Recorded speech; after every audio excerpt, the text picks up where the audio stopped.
All right. Welcome back to episode 3 of Hacked by Halftime.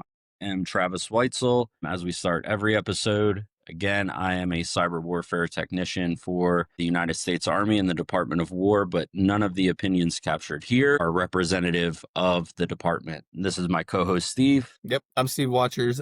Just like Travis, I'm a retired Army, but I now work for the Department of War as a civilian. None of my everything we discuss is all our own opinions. Is nothing tied with the government. None of that. So we just always want to make sure that's clear for everybody to understand. Absolutely.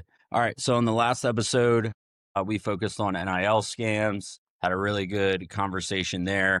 Today, we're going to open it up a bit wider, and we're going to talk about actual real incidents that are hitting teams, leagues, and broadcasters and fans. So we're really going to cover the entire sports industry here. The reason why it matters.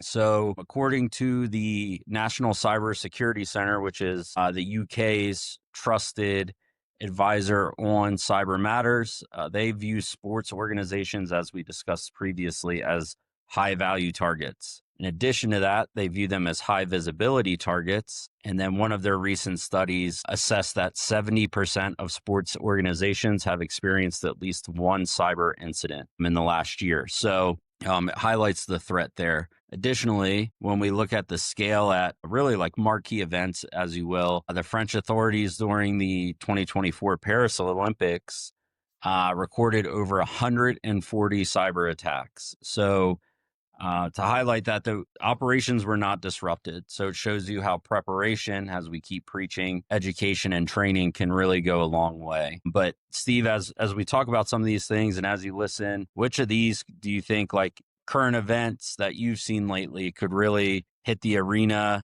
streams or team stores, those kind of things that teams rely on nowadays to operate? Yes, one of the things that primarily comes to mind right now is here recently you and I discussed was the Secret Service and what they found last month. So last month, the Secret Service, not in accordance, but along with other federal agencies, FBI and a few others, found and dismantled a massive network of over 300,000 SIM cards approximately and 300 servers across the New York tri-state area.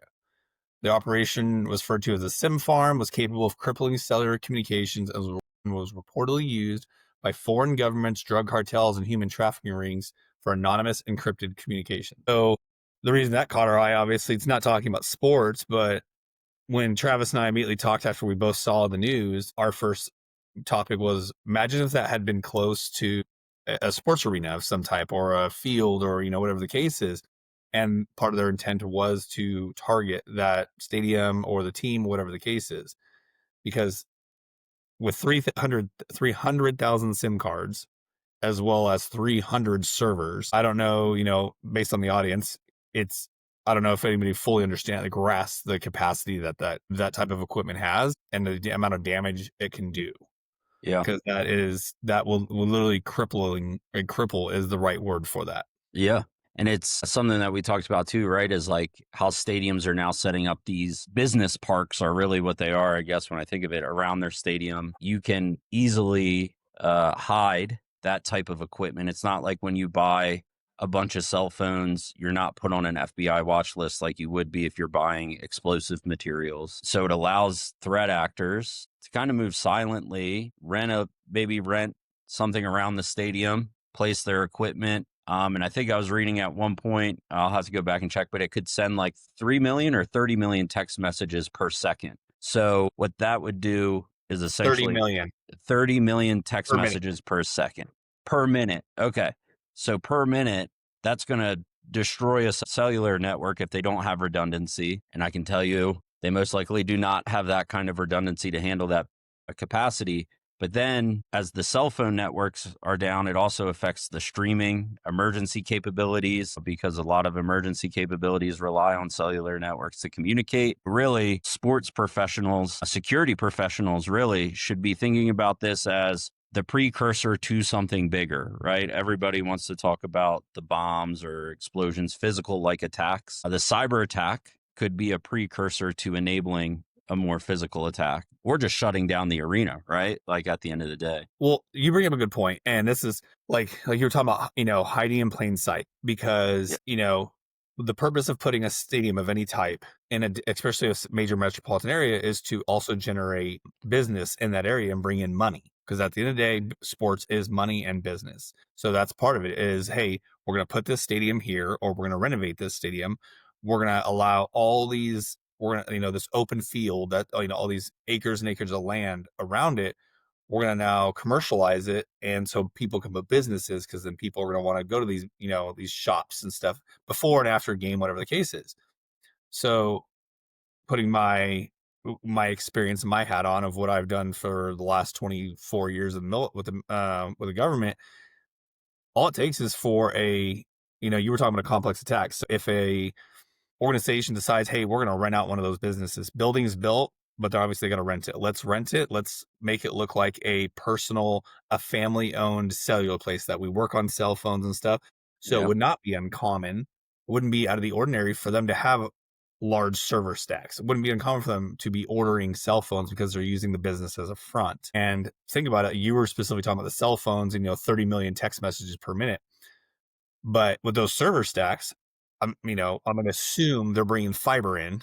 Yeah. Right. And then, but now that those server stacks are also attached to the local network, and whoever's, whoever the provider is for that area, I'm assuming, get us a lot of assumptions here, and I'm not saying it's going to happen, but that one building is going to be owned by one company, and then everybody's going to rent the space. Well, there's probably one service provider for the whole building. Yep. So you take, you have one company come in, a front company, and say they're doing all these things, and now they're a block and a half away from MetLife Stadium or whatever the case may be. And you just painted yourself like, oh, man. Yeah. Yeah. So I think that's it's really fun.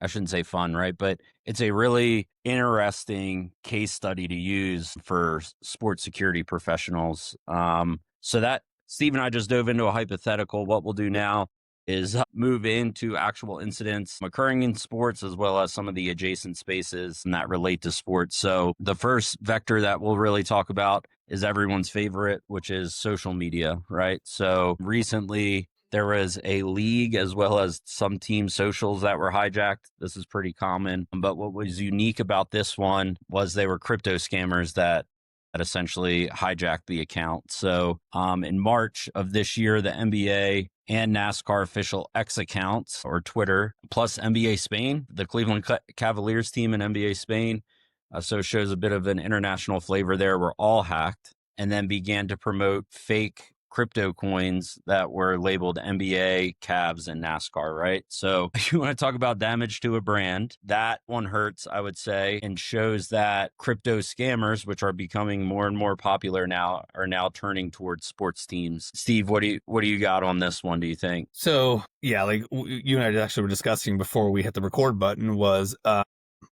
fake accounts are common. Yeah. Like it is common, unfortunately, for, you take a look at your own network or your own devices on your network and realize, hey, I have, like you said, like 60 accounts. That's weird because I only have 25 people in the building. Yeah. Wait a minute, where'd all these other accounts come from? But anyway, so that's concerning in that sense. But crypto right now, especially, and we're not going to dive into the threats of crypto, but crypto, I'll call it a flavor of the month. Everybody's coming up with their own style crypto, because everybody's intrigued by it, and people are willing, as we know, to invest hundreds of thousands, if not millions of dollars into things like that. So it is absolutely easy and hot topic right now for scammers to go after, because if they're good enough and they make the page, they make all the, I don't say advertisement, all the front facing, the forward facing, make it look as realistic as possible. People are going to lose millions of dollars because they're like, this X, Y, and Z, and next thing you know, it's like, no, it's not real, bro. Like, you already knew it's happening out there. Like, and then usually once you invest as well, if you're not investing with prudence, I guess, or doing your due diligence, and you just type in your card number, for example, to buy the coin, like now your bank account's drained. And it is scary because this was the NBA and the NASCAR official accounts, right? So it's coming from a trusted entity that people follow for news, follow for everything on the sport that they love. And then all of a sudden they post this link, hey, we started an NBA crypto coin. And for people that are out there that say, who would buy this crypto coin? Why would you do that? You have to think everyone has their thing of collecting, right? Like people collect sneakers, I'm a big baseball card fan, right? And that's like an archaic hobby, but it's once it hits that mark. And then in addition to that, if they're putting a payload on people's networks and all those, once you click on it, like it kind of just allows this mass collection of funds to come to this malicious site. Yeah, and I think if you tied something like that to like a spear phishing attack, Yeah. let's you could also look at the generational separation or difference, however you want to Yeah. refer to it as, of understanding, having a strong grasp of cyber. Yeah. Because if you think about it, let's talk about your top, whatever percent of the. Well, we're just going to use the U. I'm just going to use the U.S. Yeah. The top, 5% of the US, and they see something like this and they get an email specifically from the NBA saying, hey, Yeah. CEO of company that's worth billions of dollars, we're going to go live with this, but because of who you are, we want to offer it to you first. If Yeah. that person, not saying they're all like this, but you spearfish older generation who's not as tech savvy, or who aren't, who don't pay, because some of those people will throw them like, oh yeah, I'll throw, $1 Yeah. million that way, and cool. Yep. It's just something, I want to be the first. Because with Exactly. that type of mentality, they want to be the first. Exactly. So yeah, you tie something like that to the coin, the crypto coin. Yep. And then on top of that, right, I think another thing that it highlights is social media accounts. Lackadaisical sometimes. I don't want to call out the NBA or NASCAR, but I mean, the proof is in the pudding, right? These security controls that are on these social media accounts, where we see it all the time, where the account gets hacked, and the first thing that comes into my mind is, you are a billion-dollar organization. How are you allowing your accounts to get hacked? One, and then how don't you have an emergency action plan to stop them from posting this crypto Yep. stuff, right? So I think it's a lesson for a lot of young athletes out there. If you have a social media manager, really, it's a good use case for a lot of sports organizations of the proper accountability of social media, who you give that password to, who you give that username to. Yeah, I mean, if you think about it, like most, from what I understand, I've never Yeah. worked directly for a pro sports organization any time, but a lot of times, team and league accounts are handled by the communications department, Yeah. and they're within the communications department. There's a team that are assigned to social media, whatever the case is. And then, people like you and I will take a step back and like, okay, out of that team of 10, how many have admin rights control of that account? All 10 on all different devices. Yeah. Perfect. As a Okay. threat, I love that. Oh yeah. Thank you. Like, you're opening yourself up, as you and I know. Yeah. Yeah. We have the same generic password, so we never forget it. Yeah. Sounds great to me. Yeah. Okay. Let me guess. Multi-factor authentication is Yeah. turned off because everybody has different cell phone numbers. Yeah. So we And just every turned it time off. somebody else logs into it or tries to do something, it's going to have a different IP address and Yeah. all that. And it's the system ain't going to like it. But it's like, all right, bro, let me go lift your laptop or your computer and find your password. Yep. Exactly. Same thing. Yep. Yeah. So that one was really good. We'll move into the next one here. Again, NASCAR. We promise we're not trying to beat up on you. It's just the way the threat trend went for you over these last 6 months. So NASCAR did suffer. This one's a bit more, I would say, a lot more serious, right? As a data breach. For those not familiar in the cyber world, if you're a sports personnel listening to this and this is your first time dabbling into cyber, data breach is kind of a worst case scenario outside of like physical harm to your cyber system. So a data breach is when a bad guy or an enemy, somebody trying to cause you harm, is able to get into your system and begin to pull sensitive data from there. So typically what we see in data breaches are fairly quick, because once enemies or what we call malicious cyber actors are in there, they want to get out as quickly as possible if they're just trying to exfiltrate data. So in this case, that's what happened in NASCAR. An attacker was able to exfil or exfiltrate files from March to the beginning of April. And then NASCAR by late June, so that just to paint that picture, right, it ended in April. NASCAR is still doing an investigation in late June, which shows you the complexity of some of these cyber attacks and their investigations. But by late June, they determined that social security numbers were taken, or at least exposed. And then notices went out on July 25th of this year to those that were affected. It ended April 3rd. People aren't notified until July 25th. This is really what I would call a classic corporate breach. However, this time it involved, instead of just employees, you also had fan data that was taken. And the big part here is, right, legal. That's what I want these sports organizations to understand, is that legal and regulatory risk that you are taking, especially from a top tier sports property like NASCAR, is huge. So I yeah, got a go couple ahead, cool. Steve. So I got the website. I got the link pulled up. Couple Yeah. quick points to that. So law enforcement was notified, and a cybersecurity firm was hired to look into the attack. So words have meaning, as you and I have discussed many times. So a cybersecurity firm was hired afterwards. So we don't know. We know the fact that we don't know, maybe who was responsible. Yeah. But okay, that to me that stood out. I literally just highlighted it. I was like, holy cow. Also, it turned into a ransom. It was ransomware, excuse me, because NASCAR did not respond to requests for comment in April when the Medusa ransomware gang, because it was apparently, according to the website, Medusa, added the company to its leak site and demanded $4 million ransom. The company also did not respond to inquiries on Friday. Deadline, blah, blah, blah. And then in March of this year, the FBI and other U.S. agencies warned that Medusa was behind more than 300 cyber attacks on critical infrastructure organizations. So let's take that part right there. Yeah. So they're targeting critical infrastructure. And this is a discussion you and I have had many of times. Last night. And I really want our audience to grasp this. That means they are high profile threat actors if they are going after critical infrastructure. Mm-hmm. So the question becomes, how do you pivot from US critical infrastructure to NASCAR, right? And there's only one thing really in my mind that I think about, and that's because adversaries also consider sports to be a critical infrastructure piece for the United States. So if they're able to get after that and cause harm, they're able to damage the reputation of the United States through these pieces of what they would consider critical infrastructure. Well, yeah, and you and I discussed it a lot. Majority of professional sports stadiums are considered critical infrastructure in the United States. I think you and I specifically talked about Hurricane Katrina and how the Saints football stadium became, the site to get people to.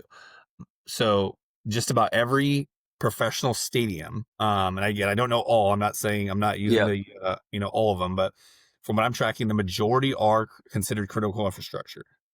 So with that being said, the FBI has a requirement based on and I don't have it pulled up anymore. I'd have to go digging for it, but based on I think it was 2018 law circa, that if critical infrastructure is hit, you have 72 hours to report to the FBI of a cyber attack towards the critical infrastructure. Now, if it's ransomware, I believe it was 24 hours. I'd have to go back and look, so don't quote me on that exact time frame. But saying all that to say is, according to the page, in March, the FBI warned the community, hey, we know this malicious cyber group is responsible for what we're aware of is 300. Because as you and I both know, and probably the most of the listeners don't know, is attribution in cyber is very difficult. And not even everybody, not even organizations you would assume could attribute an attack to a malicious cyber group or act or whatever the case is, still can't.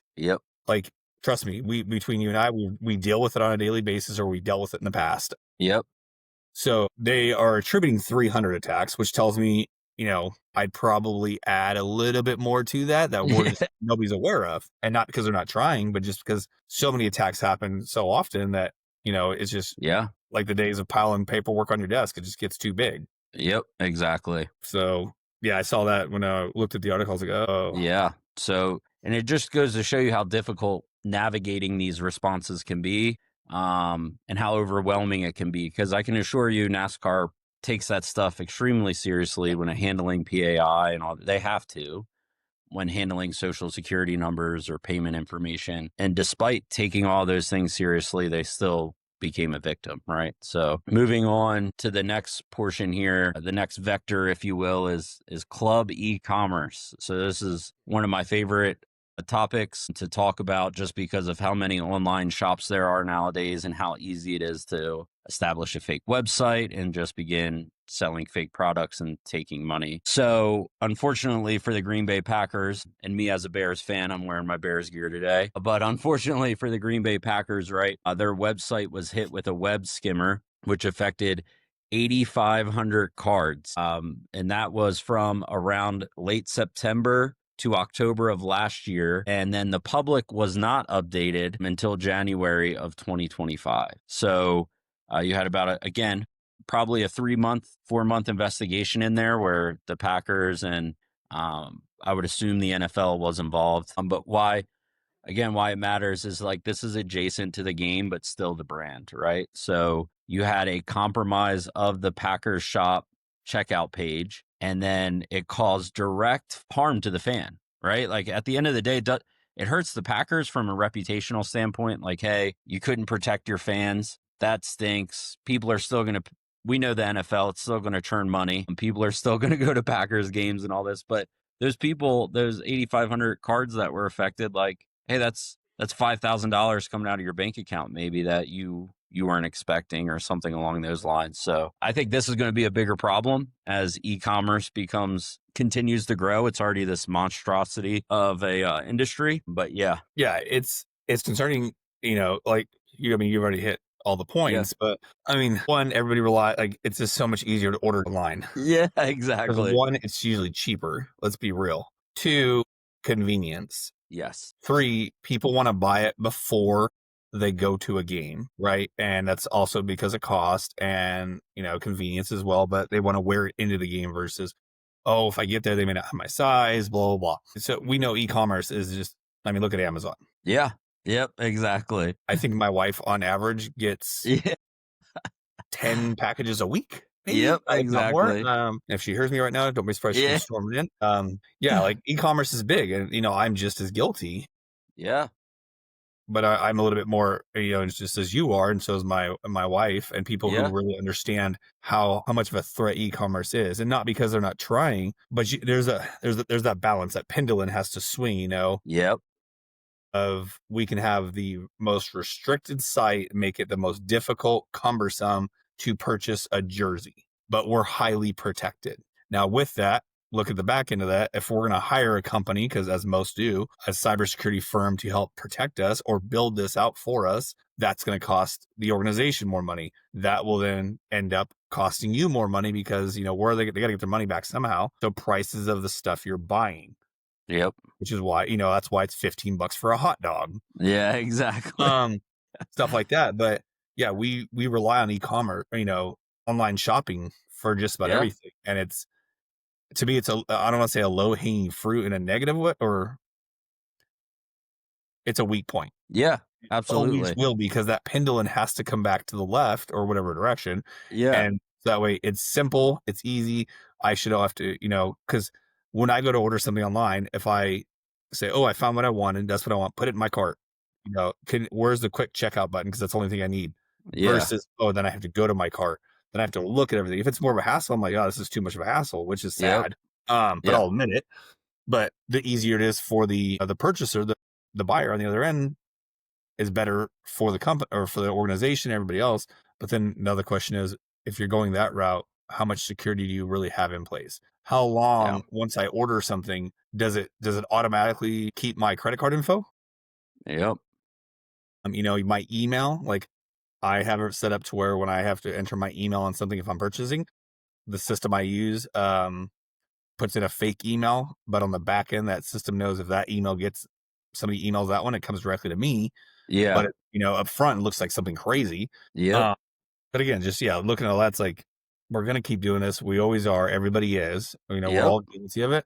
Just be cognizant of it. And yeah, the whole it took them forever to notify people. Let's just so people who are listening yeah, understand, it is very common.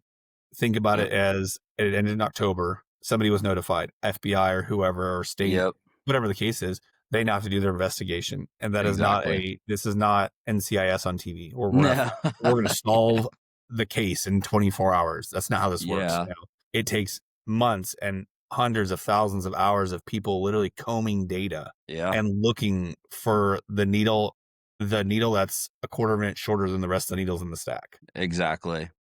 So that is very common. So everybody's aware. Yep. If there's an investigation, you're not going to hear anything, and they're not going to notify the public because they don't want to. And I think, let people know. Another reason is there's a possibility that the cyber actor is still on the network. Yeah. They don't want to tip their hand to let people know, to let the cyber actor know and put it out in public. Yeah, we know this happened, because that'll tell them to exfiltrate and get out of there. Exactly. So they want to see if, hey, maybe they're still on the network. Let's see if there's something offensively we can do. Yeah. So yeah, there's a lot to that, but just be cautious, pay attention, like be smart with your cards. Obviously, if you're purchasing stuff online, set up I don't want to call it multi authentication, but where if your card gets charged, you get the notification like, did you do this, or was this not you? Exactly. Not me. Yeah.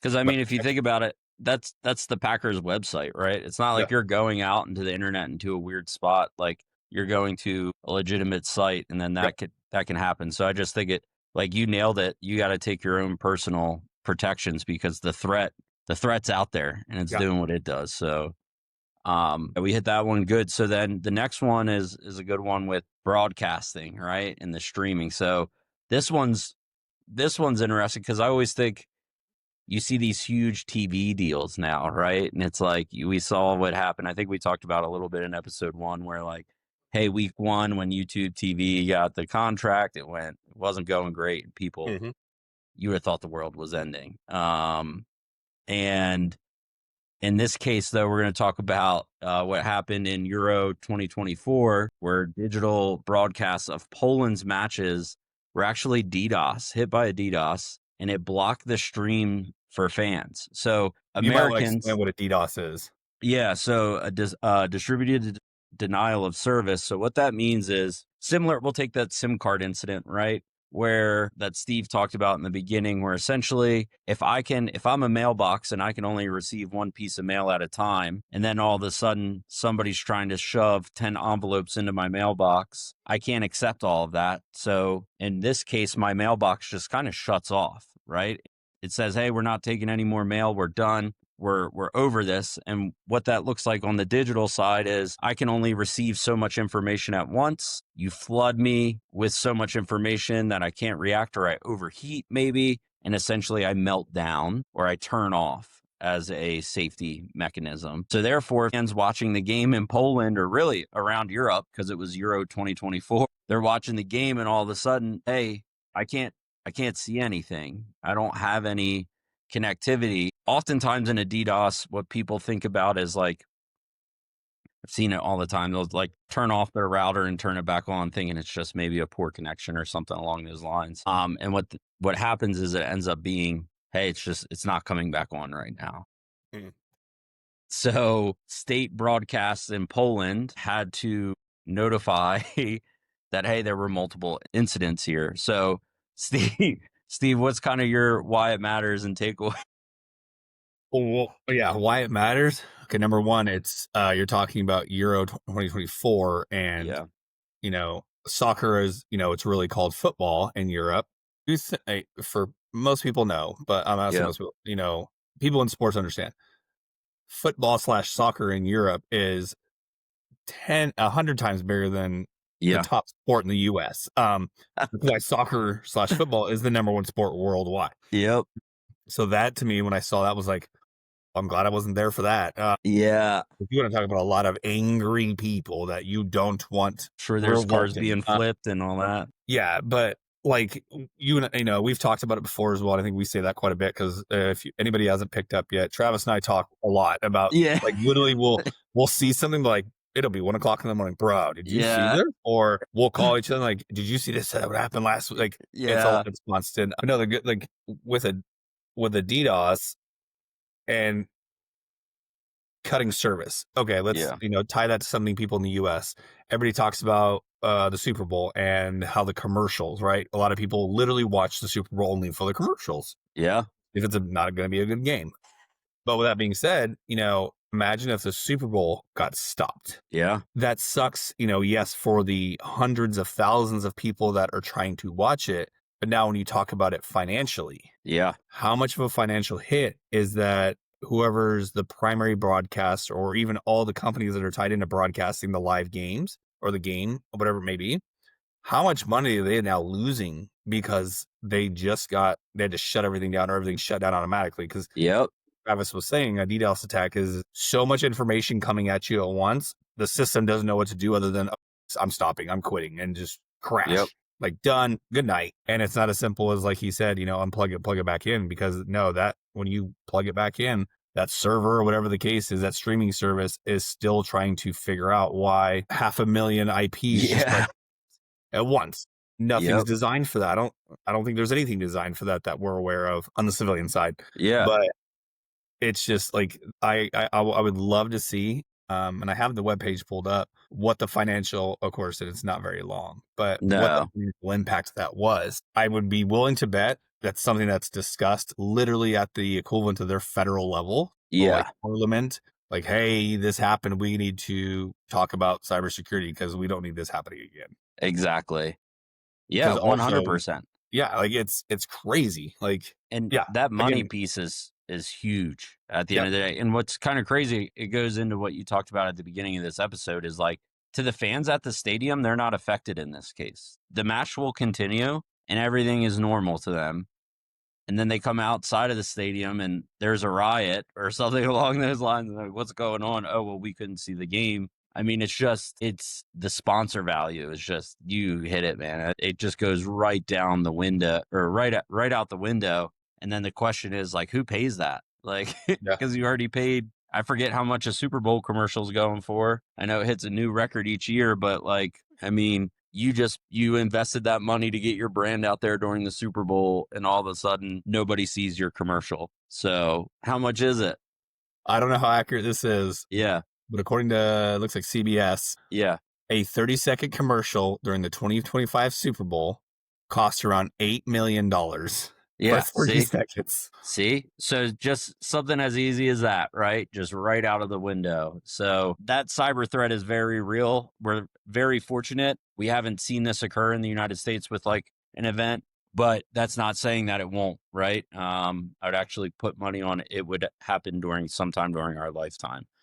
Yeah. Um, Like, so I'm very surprised it has not yet. yeah, And that's, a kudos to everybody who, like, exactly. good on you on Yeah. that. But it's not a matter of if, it's a matter of when, like you said, because let's, tie it to a malicious cyber, a random state sponsored, pick a state. When I say state sponsored for everybody, that means a country, usually a foreign adversary is what I'm referring to, of some type. If they wanted to, what's big in the US right now? Politics, as we all know. Yeah. As Yep. of today, the government shut down. So politics right now, they're probably trending a little bit more than normal. Yeah. With that being said, if a foreign country or a foreign, because I think that my opinion, purely opinion, Yeah. is if you wanted to do something that large to the Super Bowl, it's going to have to be state sponsored. Yeah. Yeah. You Because need the amount of, resources. yeah, the resources, the investment, the expertise to not only do it, but also protect yourself from being identified with who did it. Yeah. You said, like, think about if somebody right now, today's Wednesday, so tomorrow night's Thursday night football game. If somebody did a DDoS or did an attack on the jumbotron to relay a political statement, Yeah. like, yeah, DDoS is a little different because it's primarily, usually when you get hit with a DDoS, it's most of the time going to just shut down. It's going to crash. Yep. But depending on what type of attack you do, you could not say easily, but there's a potential of hijacking the jumbotron, or hijacking the commercial feed based on what, how they're transmitting the ads and everything. And all it takes is pop on for 5 seconds, get the message out, and then shut it off. Yeah, exactly. And financially, Yeah. Yeah. $6 million for 30 seconds, right? So, or 8 million, excuse me. So 8 million, 30 seconds. absurd. So then the final current event that we'll address is something that's kind of emerging, which are bots, right? And so for the listeners that don't understand what bots are, you've probably dealt with them in your day because of how prevalent they are now, but they can be used for malicious actions as well. So a bot is essentially your computer, or somebody has set up something to interact through the internet, and it's not real, right? It's just a bot. And a lot of the times, what cyber threats will do is if they are able to get malware onto your system, they'll just turn your system, your laptop into a bot. You won't even know that it's operating there. It's not loud, it's not doing anything crazy besides when they turn it on, it will act on their behalf to enable maybe a DDoS. We talked about those a lot. But these bots, this happened again in Europe with soccer, right? Or football. Sorry for the international listeners. But Liverpool FC actually was kind of proactive here, which I can appreciate after they got caught a little bit with their pants down. Was they mounted a large bot crackdown, and they deactivated over 100,000 fake accounts and then issued lifetime bans. And this was in 2023 and 2024. And then in September of 2025, they took it a step further and said they closed 5,000 more fake accounts. So now you're talking about 150-ish thousand, and then issued another 1,000 plus lifetime bans as part of the ongoing actions.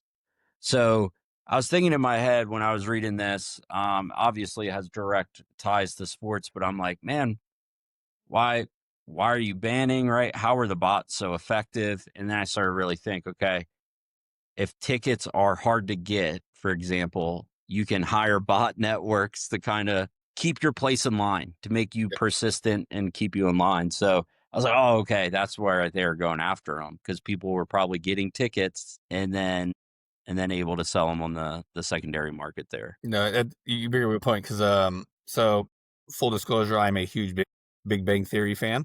Okay.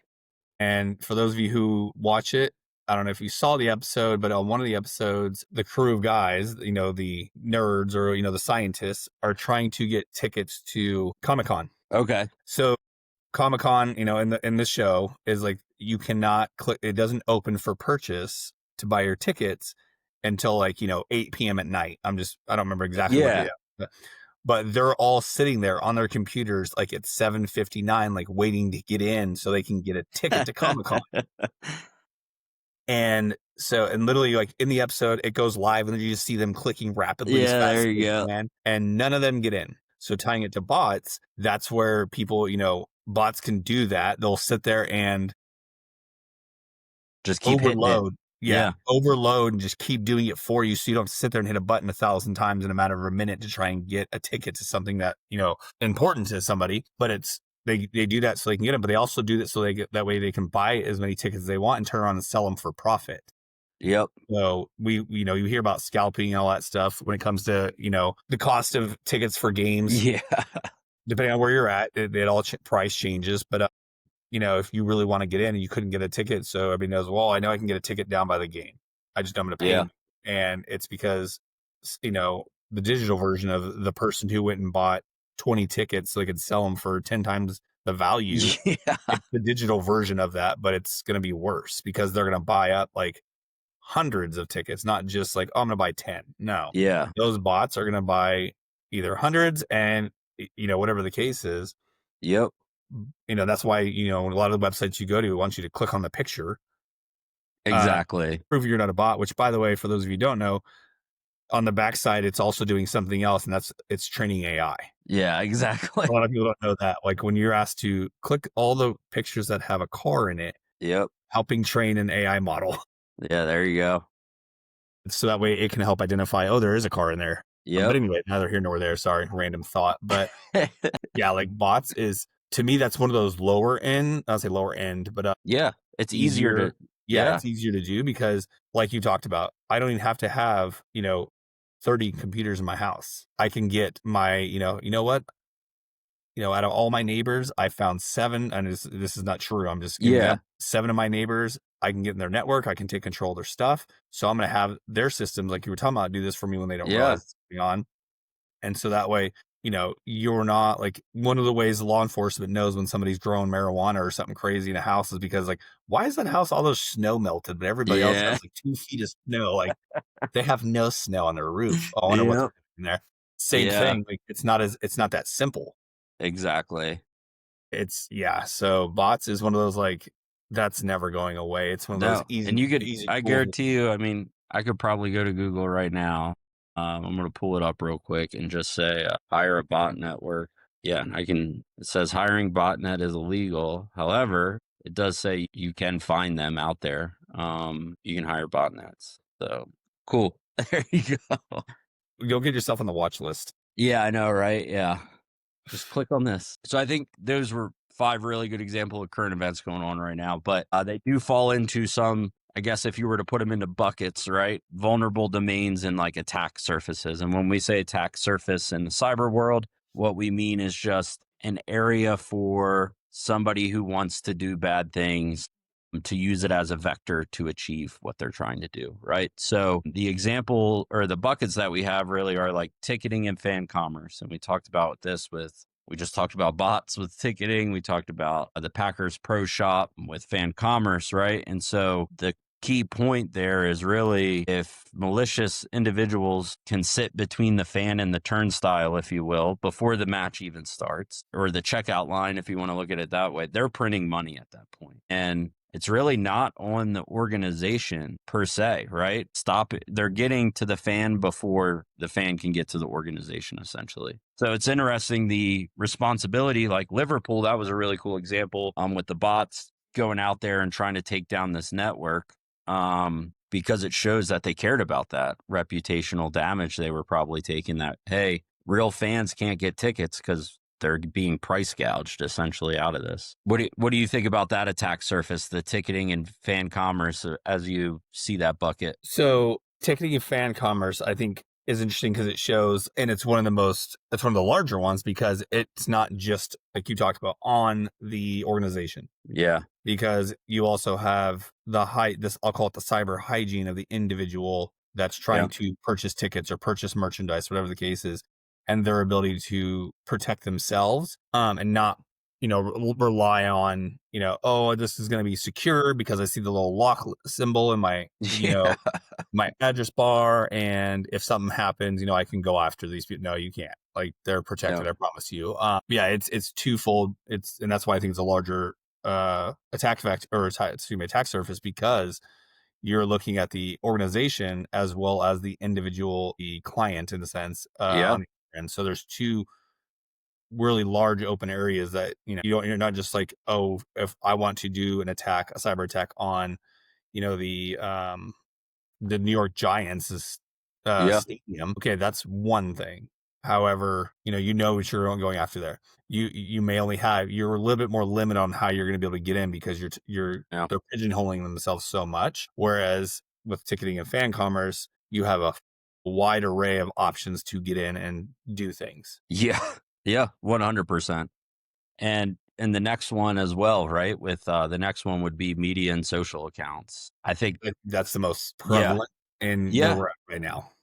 Yeah, absolutely. Right. Because when I saw this, I saw the NBA, NASCAR. Okay, those are big ones. I saw something about UFC as well. In this case, they were trying to, in these cases of NBA, NASCAR, and UFC, they're pumping meme coins, as they're called, or fake crypto accounts, so that way they could steal. But that social compromise is reputational, and then direct money to a threat actor to pivot on and use probably for something else illicit. But I think about it down to like the athlete level, right? NBA, NASCAR, that's big picture, high value. Think about it down to the athlete level. Like, what are you thinking about there? Because I know that's something that you've talked about before. Yeah, that's where, like, it was episode when we talked. I think it was episode when it was 2 also. We talked about branding, right? And all that stuff, because of the nil deals and all that stuff. Like media and social accounts and all that stuff. Social media as a whole is extremely important for the individual athlete. Yeah. Not just for the team that they play for, but also because that you're now talking about deals that they make on the outside, sponsors and all that stuff. Media and social media accounts, especially, and anything related to social media. It's we rely on it so much on a daily basis. It's never going to stop. That to me, that's one of those ones where you have to talk about risk. And that's literally what everything we deal with is tied to risk. But I don't think the proper risk management is ever, I don't say ever discussed, but more of people aren't educated on the risk. Exactly. How to properly mitigate the risk. Because like we talked about earlier, so many people and organizations, they rely on somebody else, a social media content provider or that does it for them, somebody they hire or a company or whatever the case may be. Yep. Again, if I'm, the top, I'll just use LeBron James as an example. If I'm LeBron Yeah. James, am I going to be responsible for my own social media accounts? To a point. Yeah. At the end of the day, I'm also going to rely on a team of people I hire to do stuff for me because what's my focus? Exactly. Being argued that I'm the greatest Yeah. of all time. We're not going to get that Exactly. discussion here, but it leaves so many my gosh, like social, it's so Yeah. scary, and yet we rely on it and we use it for so much. It's a catch-22 all day. It's a Yep. double-edged sword, whatever analogy you want to use. Highly recommend people take a hard look at their accounts, who they're allowing in their accounts, what they're Rotate your passwords. rotating password, all the basic cyber hygiene stuff. But for us is basic, but maybe not to the most, the common individual, because again, that's you're everybody gets burned at one point. It's not Exactly. a 100% one of those. It's not a matter of if, it's a matter of when and how. Exactly. So if you take one thing, athletes, if you hear this podcast, Yeah. away from this is cyber hygiene, right? As simple as rotating your passwords. And what that means is just every 3 months, maybe 6 months, just set yourself a little calendar reminder. Hey, change your password. Well, yeah, there's also like, we could tie it to bots, right? Yeah. Athletes get money. They get verified, right? What is it? Yeah, the blue check mark, right? The blue check mark thing. Yeah, whatever. Yeah. I don't even know what social media platform it's on, but like that's how it's supposed to be real. Yeah. Because they have, and that people always talk about, well, I know I'm important because I have 3 million followers. Okay, Yeah. number one, how many of those followers are real? I Exactly. get back to the bots, as we know, like people Nailed it. if I want to sit there and create 5 Instagram accounts with all different names coming out of different locations from my Yeah. house, I can do that. Yep. And all they require is, it's probably something as simple as establishing 5 different email addresses, and I'm going to do Exactly. your 5 different services. I'm not going to be all the same. Yep. But yeah, like, how many people do you have following you that you may or may not directly interact with, but because they're already on your page and Yeah. there is a way from that point on. I'm sure some sponsor will get hoodwinked by an athlete, a younger athlete, Oh, yeah. who's like, "Hey, look at my social page. I have 1.5 million followers," and just hired like a botnet. You know what I mean, to be his followers. Yeah. So, Well, it's like reviews. I mean, yeah, if we go to look for like, even today, I was looking. I went on Google and researched. What did I research? Oh, cement companies in my area, because I want to do something with my driveway. And of course, one of the first things that we all look at is, okay, what's the reviews and what's the ratings? exactly. Okay, cool. They have 5 stars with 300 reviews. It's like, oh, cool. But how many people actually click on the reviews to read them and realize this isn't even English? No, Like, literally, some aren't even English. It's like, okay, mind you, I live in a small little town, yeah, country exactly. town in Alabama right now. Yep. And for you to try and convince me that you're getting reviews from somebody in Poland or wherever else in the world, it's like, Yeah. so you just, like, how does that work? Like, I don't Exactly. think, like, so tying, the social media to the bots Oh, is more like that. 100%, man. Yeah. But yeah, social media is, oh God. Yeah, No. I know you and I could go on for days. Yeah. The final bucket was streaming and broadcast, and I think we hit that pretty well. So, I'm not going to dive into that any further. We'll dive into what these stories that we just went over, or these current events, actually teach us, right? Steve and I do an academic and some operational sports stuff with cyber. One thing that I think we both picked up, right, is it seems people believe cyber is just an IT job. And I know it's extremely frustrating for cybersecurity professionals who might be listening, as well as IT people that are probably listening. And then for sports people, I can just tell you, for security and then sports professionals, cybersecurity and IT are 2 different things. Not the same. people, not same. The people that keep your lights blinking, as we say, and keep the lights green, which means everything's flowing, everybody's happy, the Jumbotron works, cool, is not the same person who is monitoring your network to stop a threat from gaining access, or moving laterally. These are two different people. And Steve, Yeah. I know you have some ideas about the security aspect of that as well, right? I mean, your paper kind of hit Yeah. the So head on that. that whole topic. Okay. So number one, like as you say, is people need to understand cyber is operations. Yeah. You, in order to conduct your operation, whether it's telecommunications, whether it's advertisement, whether it's, you know, in regards to merchandise, all that, Yeah. that's all operations. And using the cyber domain is absolutely part of your operations aspect of it. Now, tying it to the not IT, i.e., not same Yeah. same, it became very apparent for me, which I was not expecting, to be honest, when I did my research for my thesis for my master's degree. When I interviewed some very senior people in a couple organizations, professional sports organizations. So I'm talking GM level, head of cyber, if you want to call it Yep. that, or depending on who you talk to, IT for the organization or whatever the case is. And on a couple occasions, which is in my paper, which is, people can go find, that's fine. Yeah. Literally, I got told, well, IT and cyber are the same, like the same crew of 5 people that are responsible for making sure I can use my laptop, hit print, and that document goes to printer, is also responsible for my cybersecurity.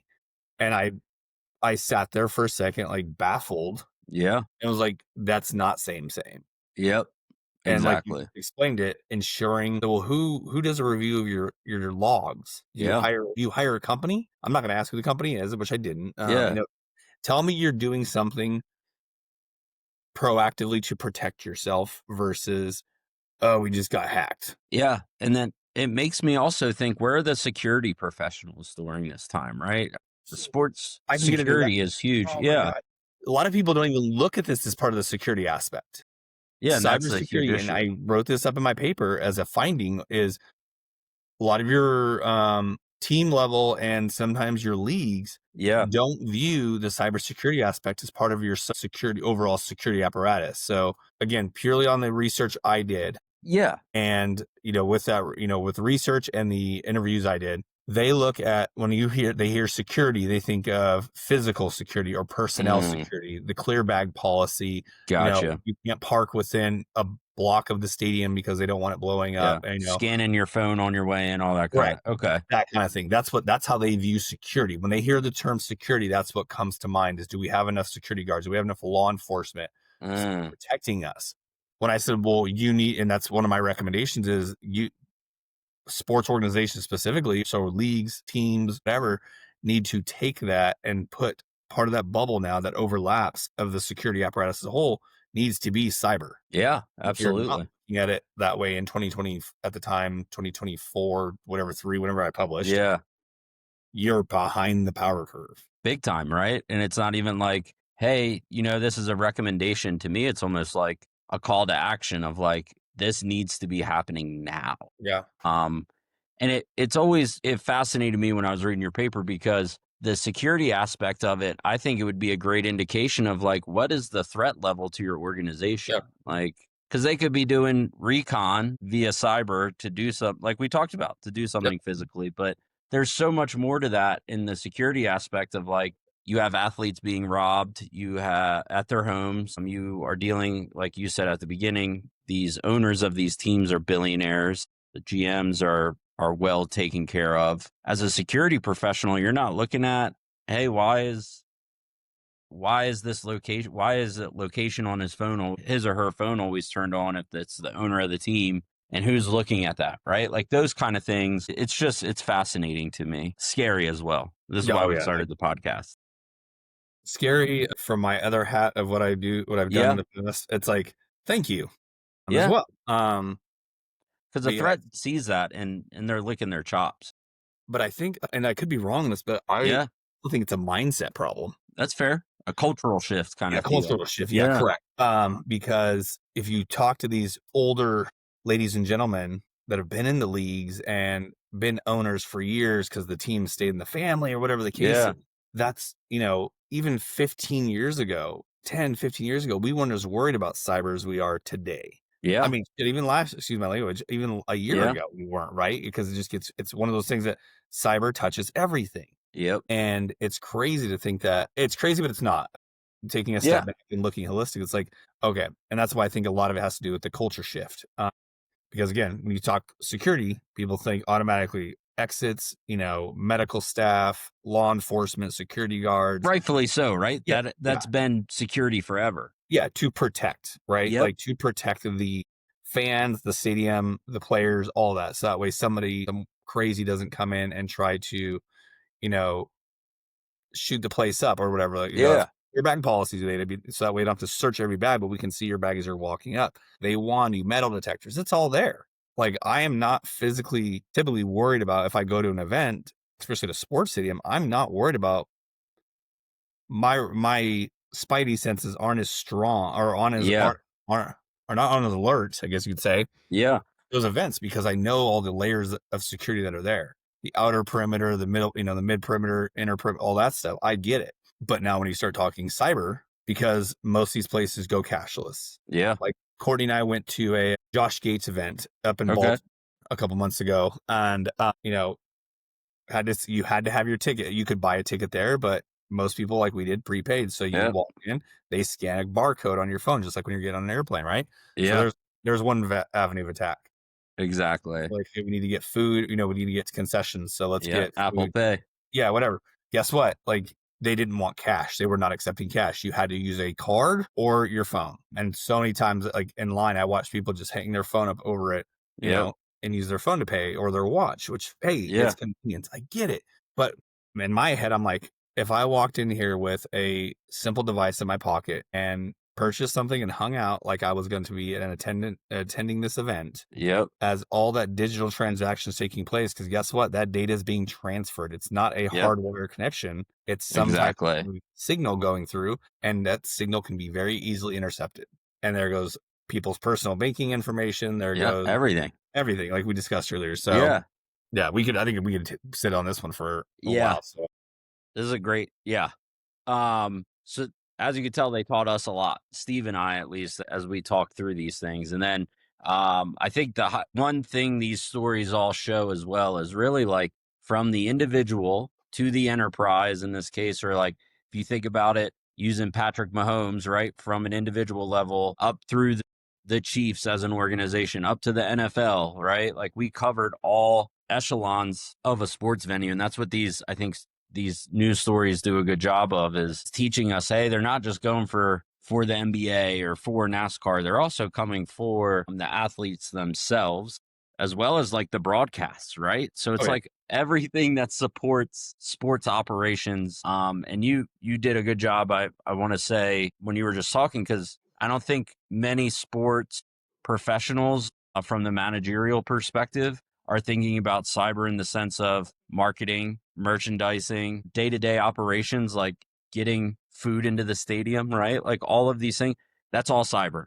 That's all done via cyber now, right? What does your PACE plan look like? Well, we call it a PACE plan in the military. You can go Google it, but it's your primary, alternate, contingency, and emergency. Like, what are you doing? So, hey, marketing, our Twitter's down. All of our socials are down. How do you market your team? How do you still get word out there? Hey, merchandising, we had to shut down our payment system because we got. Okay, well then how are you moving your merchandise? It's just, do you have an alternate website that you can direct fans to say, hey, first website, not so great, something happened. However, there is this one that you can go to. Yeah. So yeah, I think those are the stories. You got any other, or like what they taught us, you got any other key takeaways? No, I mean, like we always say is, regardless if you're the athlete through the organization or through the league, or you're a fan who wants to attend, purchase, whatever the case is, cyber is everybody's responsibility. Yeah. Right? Like, and it starts at the lowest, as we like to say, the term we like to use, the lowest level.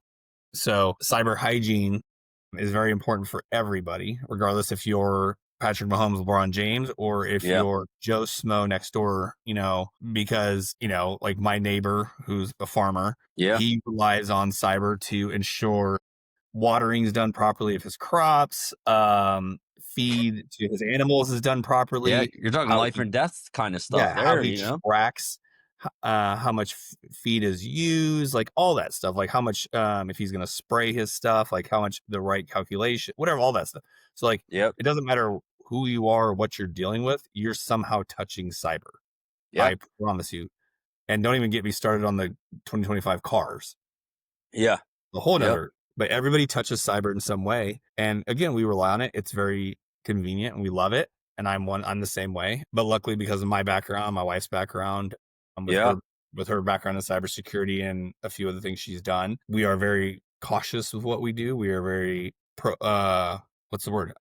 Proactive and Proactive. Thank you. We're yeah. very proactive with everything. But again, everybody just needs to take a look in the mirror, take a look at your systems. If you don't know what you're looking for, reach out to somebody. I'm not going to sit here Yep.